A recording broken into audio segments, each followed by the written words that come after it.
So I wanted to share something with you that I don't often have the opportunity to do, which is to recite the original Spanish version of the poem Dark Night of the Soul, actually called Canciones del Alma, that John of the Cross wrote when he escaped from prison and experienced this outflowing of love for the beloved, and it expressed itself through poetry. And this is where he ended up coining the term Dark Night of the Soul, because what happened was he wrote this beautiful poem in what's now known as early Renaissance Spanish, read it to the sisters, to the nuns that were caring for him after his imprisonment ordeal, and they said, "Padre, this is beautiful, but you never mention God. You do not mention Christ. It sounds like you're just talking about two lovers having a secret rendezvous in the garden.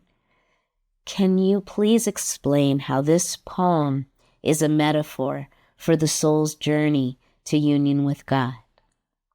And so he did. He proceeded to write this 200-page prose treatise, now known as The Dark Night of the Soul, one of the masterpieces of mystical literature on the planet that does indeed help us navigate the mysterious terrain of the dark nights of our souls when everything we thought we knew about the divine comes undone.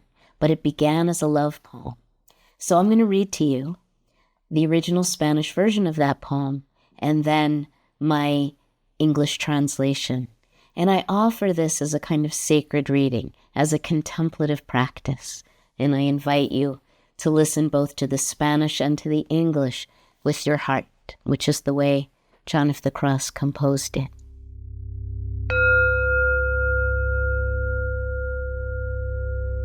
En una noche oscura, con ansias en amores inflamada, oh dichosa ventura, salí sin ser notada, estando ya mi casa sosegada.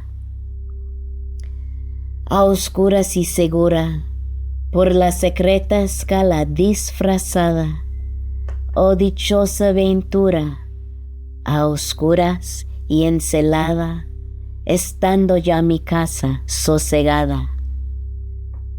En la noche dichosa, en secreto que nadie me veía, ni yo miraba cosa, sin otra luz y guía, sino la que en el corazón ardía. Aquesta me guiaba más cierto que la luz del mediodía, a donde me esperaba, quien yo bien me sabía, en parte donde nadie parecía. Oh noche que guiaste, oh noche amable más que la alborada, oh noche que juntaste, amado con amada, amada en el amado, transformada. En mi pecho florido, que entero para él solo se guardaba, allí quedó dormido, y yo le regalaba, y el ventalle de cedros aire daba. El aire de la almena, cuando yo sus cabellos esparcía, con su mano serena en mi cuello hería, y todos mis sentidos suspendía.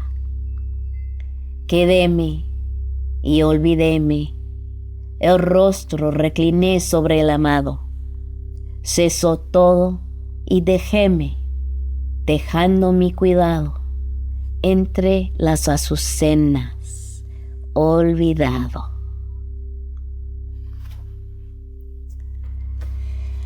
And so I offer you this translation of that love poem to God about the secret rendezvous of lover and beloved in the garden, published in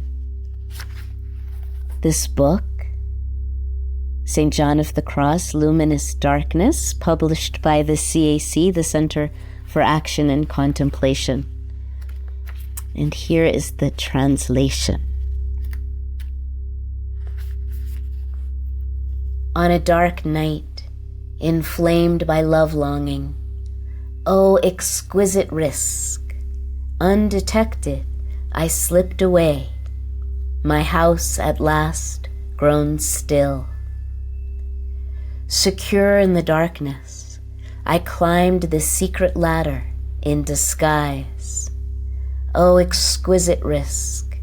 Concealed by the darkness, my house at last grown still. That sweet night, a secret. Nobody saw me. I did not see a thing. No other light, no other guide than the one burning in my heart. This light led the way more clearly than the risen sun to where he was waiting for me, the one I knew so intimately, in a place where no one could find us. O night that guided me, O night sweeter than sunrise, O night that joined lover with beloved, lover transformed in beloved. Upon my blossoming breast, which I cultivated just for him, he drifted into sleep, and while I caressed him, a cedar breeze touched the air. Wind blew down from the tower, parting the locks of his hair. With his gentle hand, he wounded my neck, and all my senses were suspended. I lost myself, forgot myself. I lay my face against the beloved's face. Everything fell away, and I left myself behind, abandoning my cares among the lilies, forgotten.